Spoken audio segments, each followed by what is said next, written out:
Several years ago, I was really struggling with managing my time. And so I began to study and I learned I needed to find a routine. And with me today is our good friend, Scott Russ, who is the mental mechanic, who has found a new way for you to be able to take control of your mental health, who's going to show us his new method of controlling time in your day so you can be more productive and less burned out. Welcome to the Mental Health Janitors, where we help you clean up the mess in your head.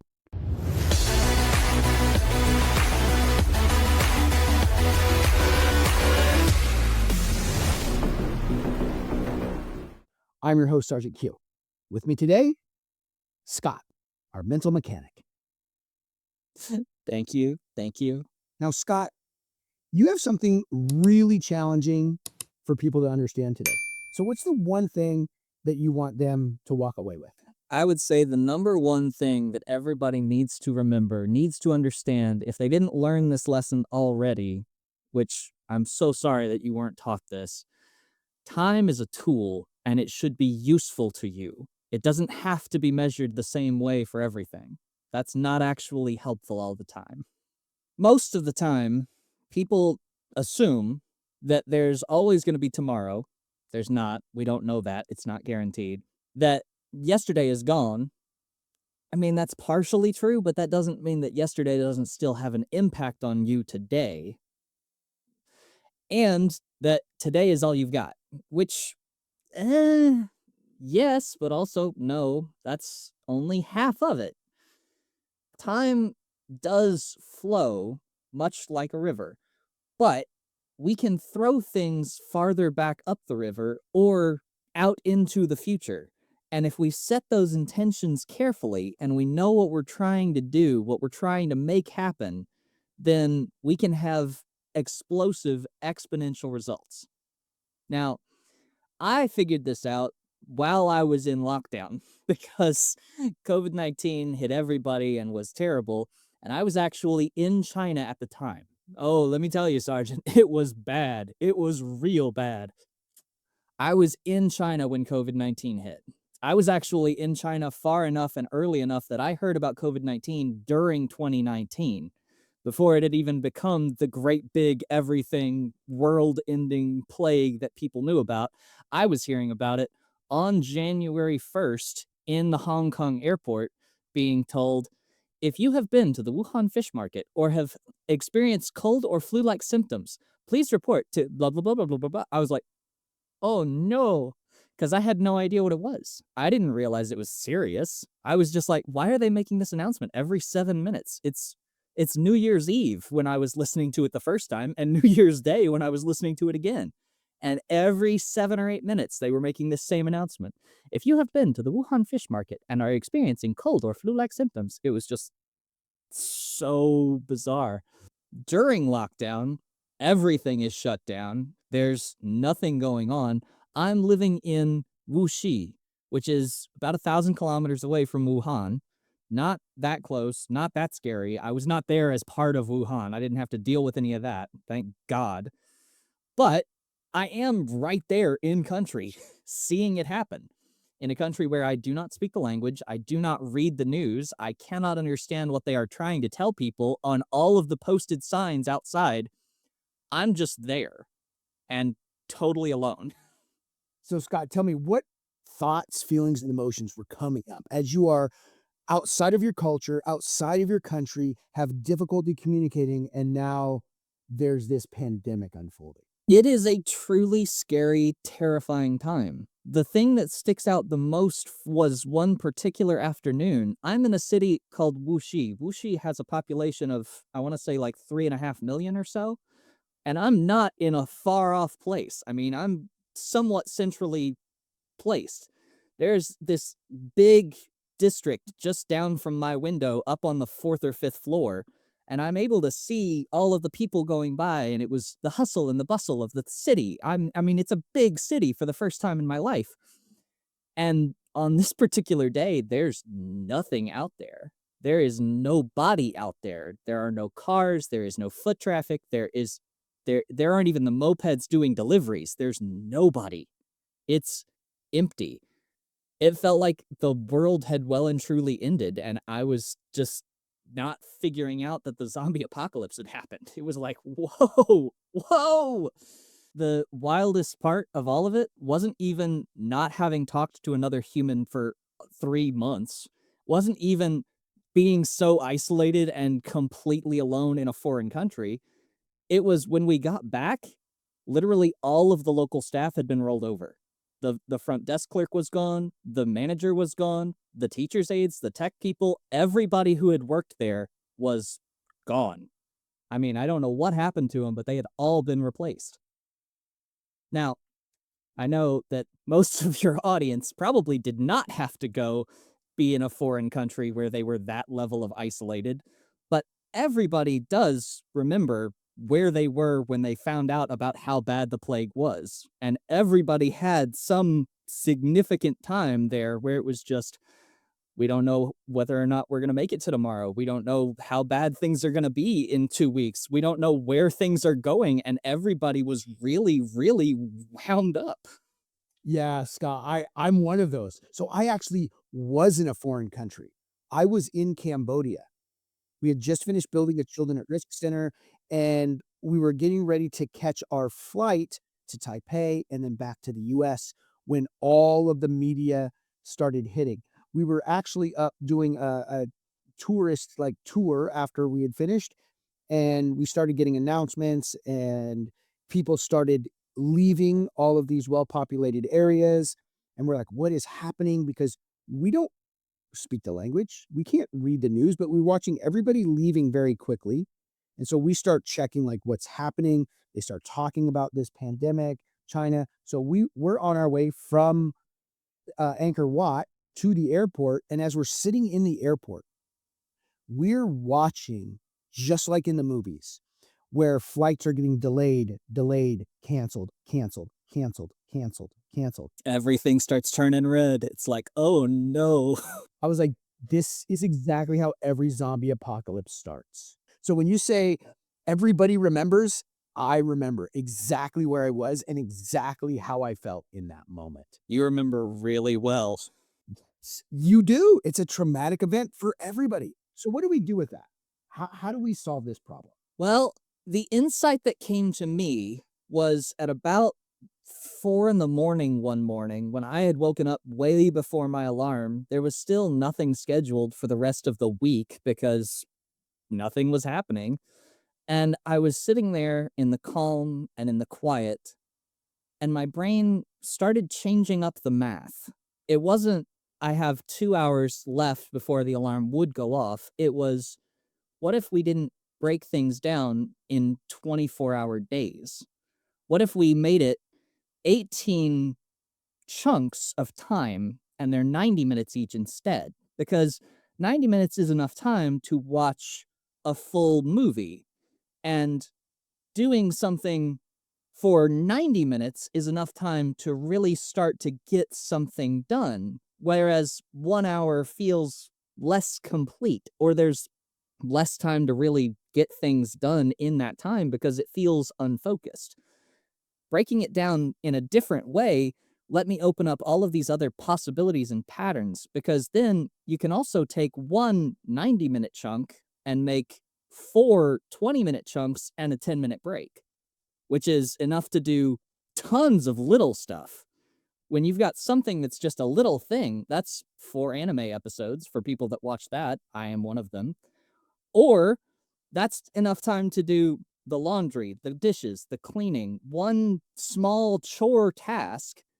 And if you do 4 of those every single day, you can get ahead of anything, everything. The ball doesn't feel like you're being run over. It feels like you're on it like the circus bear, you know? I mean, you get to really be ahead of the game.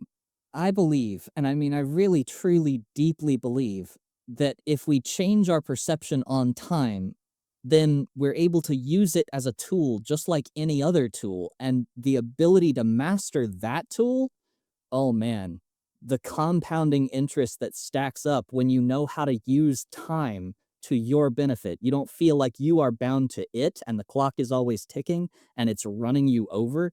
You're able to just get in front of it and actually maintain that kind of thinking, life-changing. I have had people who I talked through this same process, and then they were saying, "Well, wait, I don't understand."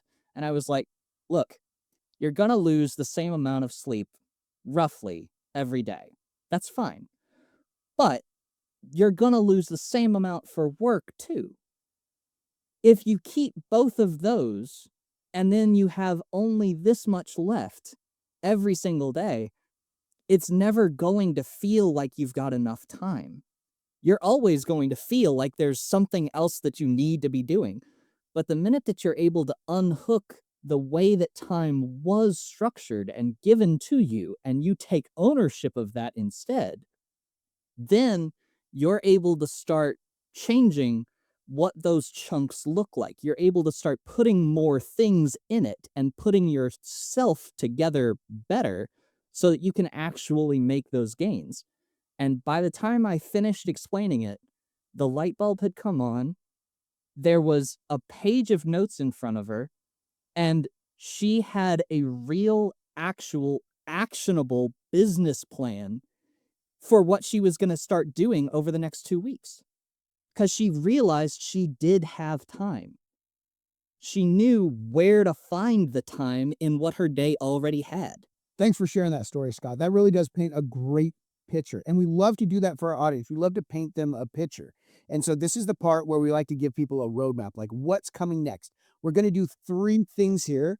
We always educate, empower, and encourage our audience. So what does that look like? What are you going to educate us about today, Scott? Like I say, the first thing is to change your perception about time. If you can take that apart and look at it as the pieces that it is, you can make everything else flow together better. The fact that it was built this way doesn't mean it has to stay that way.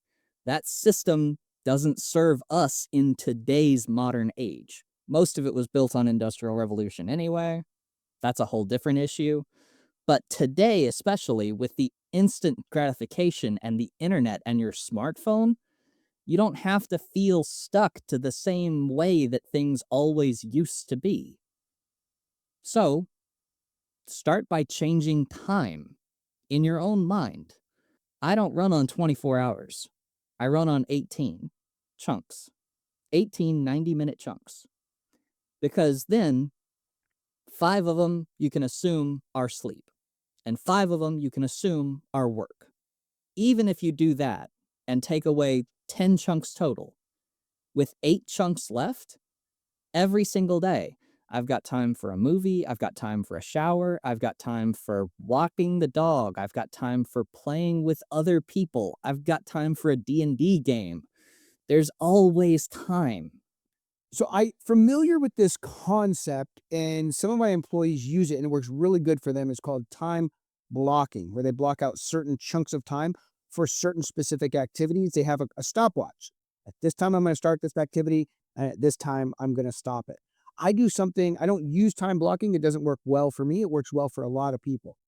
I do a different thing. Like if I have a spark of creativity, I put my headphones on, and my whole team knows not to interrupt me, because I get in that lane, and I will work through 6, 7, 10, 14 hours on something like a dog on a bone. And I just drive right through it, because if I stop and I answer somebody's question about a project and then I try to go back, I'm lost. I've lost all the momentum. I am confused. I'm frustrated. And so my brain works where I get in these lanes and I just focus really hard. The majority of people I know could never do that. They get burned out on a task. And so your idea of 90 minutes is really intriguing. So tell me a little bit more about the 90 minutes. How did you come across 90 minutes, and why is that so specific and so important? 90 minutes is enough time to get real progress on almost anything. It's enough time to see real change. If I'm cleaning a room and it is packed completely, 90 minutes is enough time for me to have made enough of a dent to feel like I did something. If it's only 60, it's not really usually enough. I mean, I can still have made progress and I can still have been doing something, but it won't feel like I've got enough to show for it. And then I'll try to do another 60. 2 hours can be too long. If I don't have the energy, if I don't have the time, then I won't do it at all. And if I don't do it at all, then the whole hour wasn't worth anything either because you're just losing out on it. 90 minutes is usually long enough to get real progress and is then enough time to say, okay, we've done something and it's time to take a break. Because even if it's not done at 90 minutes, because a lot of things are too big to do in one chunk, even if it's not done, 90 minutes is enough time to then say, we're going to take a break, take 10, everybody come back, and we'll get going again. And that's enough time to then start over after you've had bio, after you've gotten water, after you're ready to go again. And then you can do that next chunk as 4 of the 20-minute chunks, where it's smaller tasks, simpler things, picking out an even more discrete thing to work on, whatever it is. And doing that very tiny task gives you that sense of momentum, gives you that sense of having gotten things done, gives you that forward inertia to say, hey, I am an object in motion, baby. Nothing's going to slow me down. Nothing can stop me. Let's go, let's go, let's go. And then you've got another 90-minute chunk. I love that energy, Scott. I love that energy. Yes, that right there. That is perfect. Now, with that energy, you've educated us on the 90 minutes. Now, what is a tool that we can give to the audience to help them establish this 90 minutes? Some people love the Pomodoro method, and they prefer 30-minute chunks and 25 and off for 5. 5 minutes doesn't feel like enough of a break to me. So for me, the best tool is to make a different kind of calendar where it's fully blocked out differently. I've crafted for myself a PDF that I use where it's 90-minute chunks. It's early morning, mid morning, lunch, afternoon, then it just flows down through the chart. Because realistically, I don't need to know if it's at 9:50 or at 10:10. I need to know it's somewhere here as far as time goes. The exact down to the minute measurements are not super useful because I'm not working in that level of industrialization. It doesn't have to be done every 30 seconds. It doesn't have to be done down to the milliseconds. I'm not an Olympic skier. They're not recording me and taping me like that. It doesn't matter, you know? So it's about figuring out how best to measure it for you. For me, 90-minute chunks, man. I tell you, I can get a ton done. I can feel the momentum. I can feel like I've got it going and going steady, and I can block out my whole week that way. And then I know, oh, that's going to be late afternoon. Cool. So that'll be like between 4 and 5:30, or that'll be between 3:30 and 5, somewhere around there. And then I've got dinner chunk because food is still going to be important. And then I've still got 2 chunks in the evening before I'm time to go to bed. So like one of those can be work and one of those can be play, or both of those can be something fun, or both of those can be, hey, you got stuff to do tomorrow. Get it done. Finish it. And that's still plenty of time because that's from like 7 to 10. It's all about figuring out how the math actually works for you instead of feeling like they bound you to this system. You just said it right there, Scott. That's exactly right. Growing up, I'm a Gen Xer. So everybody, like the school system was one way. And if you didn't learn that way, then you were in special ed or you were out, right? And now we've learned that people learn differently. People need different tools and training. So for you guys, Scott's agreed to give us that blueprint.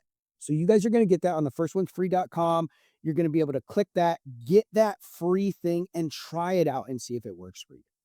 There are so many different ways of learning, so many different tools out there. Try as many of them as you can and find one that works. Now, here's the thing. You can't try this 1 or 2 days.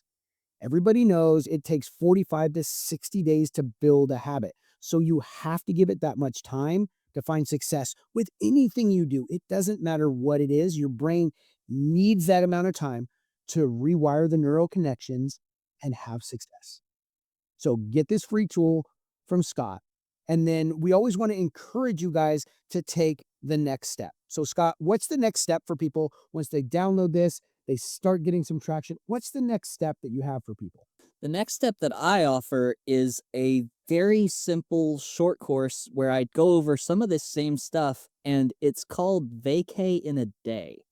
Basically, I am, as the shirt says, a hypnotist. I've got tons of recordings and background stuff that I've made over the past months that are focused on helping people get rid of stress, clear up their mindset, set real goals, and then figure out how to go get it because they know that they want it. So I took all of that and boiled it down to make one course where it's a packaged product.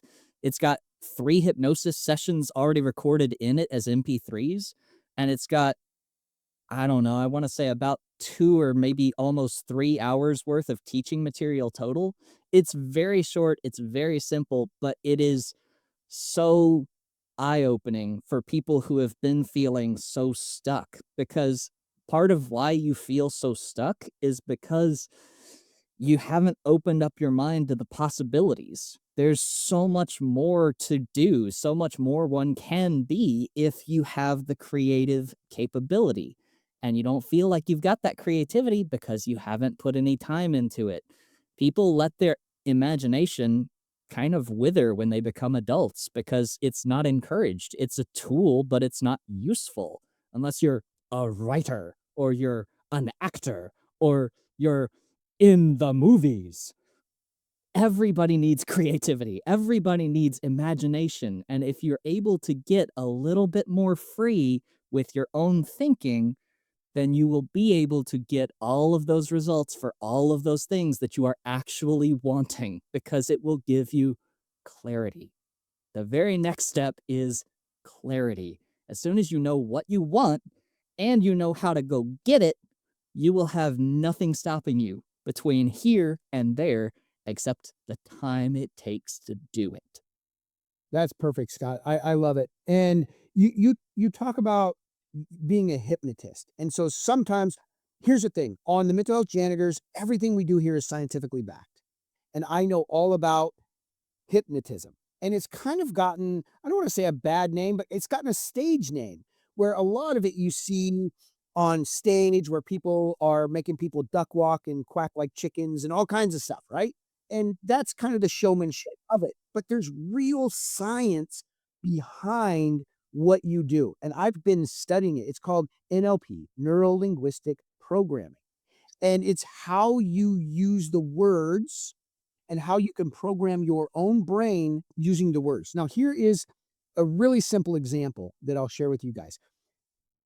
I read a study, it was at a UC Berkeley, where they were studying the effects of people with PTSD and the language they were using. When they said things like, I'm I feel angry or I'm angry, because they want them to name their emotions. When they just named the emotion, it would reduce the negative effects by about 30%, just by naming the emotion that I'm angry. Now, they changed it. And instead of saying, I'm angry, you're putting that label on yourself, and your brain is now believing you are angry. You're an angry person. That becomes your identity now. When they had the subjects change it and say, a part of me feels angry. Now, you're not anger. A part of you feels angry. It reduced the negative effects of PTSD by 50%. 50%. By naming it and then changing the way we talk about it, it reduced it by 50%. That is huge. That is groundbreaking. That's NLP, or the stage name, hypnosis. So I love what you do, Scott, and I fully understand it. A lot of people don't. I didn't in the very beginning, but I took time to study it, understand what it does, how it helps people, and then I found the scientific backing that proves it to be true. And you know what? It talks about that in the Bible. It tells us to take every thought captive, and then we make it subject to Christ. It tells us that in Scripture. They were telling us how to do this back then before we could see the neural connections of the brain and how it actually operated. Fascinating. Absolutely fascinating. So thank you so much today, Scott, for coming with us on this journey of the mental health janitors. Thank you for joining the team. We're building an army here of mental health professionals that can help people on the battlefield of the mind. So for the mental health janitors, I'm Sergeant Q, and I'm out.